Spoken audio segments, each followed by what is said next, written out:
Before I begin this, let's get something straight. This is not a video for me to showcase my views, but it's only to explore an interesting cultural phenomenon that I see across the West today. But what I do want to achieve with this video is to explore why this specific conflict is capturing incredible amounts of attention across the West, as opposed to, say, the plight of the Uyghurs in China. So what might be causing this? Well, first off, and probably the most glaringly obvious point, is that there are people all across the West that have direct ties to both sides of the conflict. There's a large number of people who are either of Arab or Israeli descent who live in Western countries.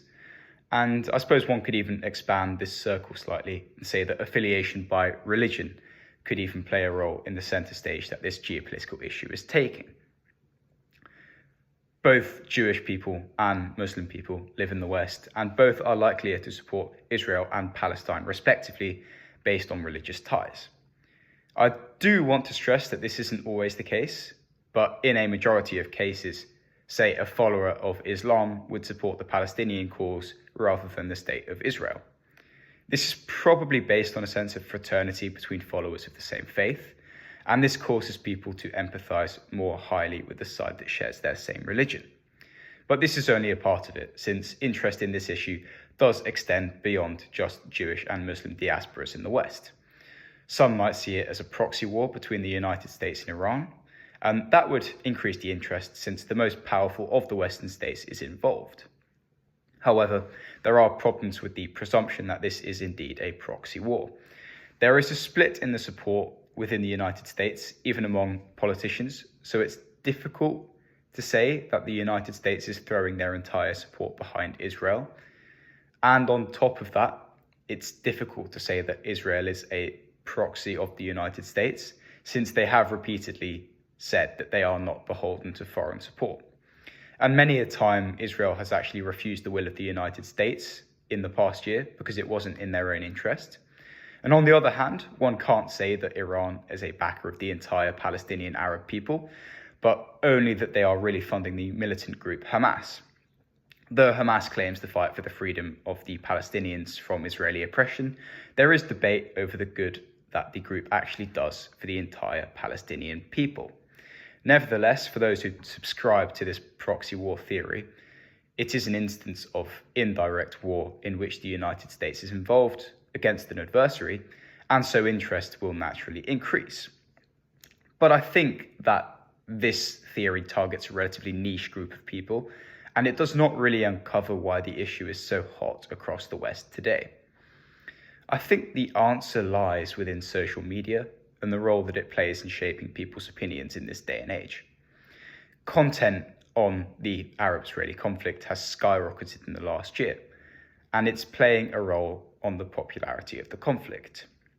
I think that it runs deeper than content creators though, and that there are bigger fish at play. I think that propaganda made by both sides of the conflict actually often originates from funding by both, or not both, but even multiple governments involved in this issue.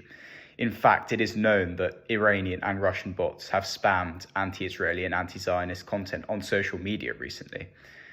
And we also know that Israel has produced its own content to try to garner support for its cause and its actions in the last year. There have even been claims that fake accounts have been used by Israel, where they will be posing as average people in different Western countries, though this cannot be fact-checked. It is just a claim at this point in time. And I think that this is the main reason why awareness and interest in the conflict is at such a high point throughout the West today. And it's probably why we see the large university campus protests in favor of either the Palestinian cause or the Israeli one. One could compare this again to the issue of the Uyghurs in China.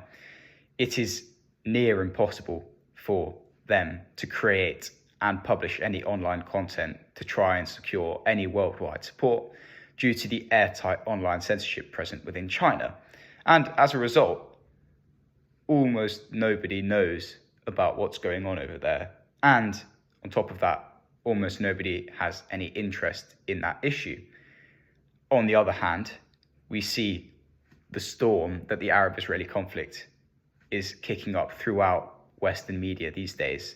And I think that's a pretty telltale sign of the way in which social media has influenced the popularity of the conflict. So yeah, that's my thesis. Social media is so influential these days that it completely alters perceptions and interests of even like unwitting people. And it has caused the increase in popularity of the Arab-Israeli conflict, and that is why it is so mainstream. If you enjoyed this video, give it a like, and I will see you in the next one.